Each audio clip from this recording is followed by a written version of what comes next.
Okay, July 31st, 2018. Took the truck down to finish putting air conditioning, engine oil cooler. It already had transmission oil cooler hooked up, but redo it, and doing a power steering cooler, as we can see here in the front.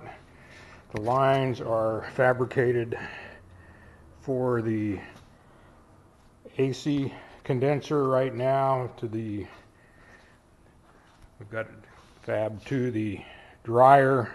Just waiting for the last line to hook it up to the line inside the truck, and the bottom line is ready for the flex line to go to the compressor.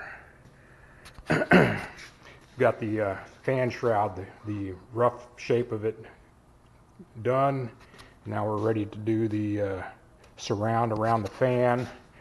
Did it this way because I just didn't have enough room to put a big box back there. It would have cut into everything. The air intake and everything was in the way.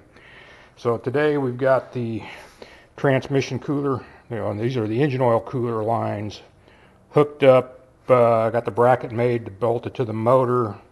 Waiting for two fittings to come from probably tomorrow to finish hooking up the lines to the oil filter adapter on the engine. But by just removing, there was a little tab right here that stuck out. By removing it, gave me enough clearance, and trimming a little piece out right here on the radiator support gave me enough room to get my two number 8 lines through there. And then they're going to have 3/8 hard line come up over the top, back to the for the transmission cooler, and then the power steering cooler is going to follow it up, but over the top of it. When it's all said and done. So everything fits. I had the front sheet metal back on it to make sure everything fit in there. Fits very nicely. It's snug, but it all goes.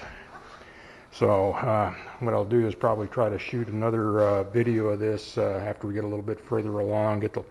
Hopefully we'll get the lines bent up tomorrow, and then we're going to start on the surround for the fan.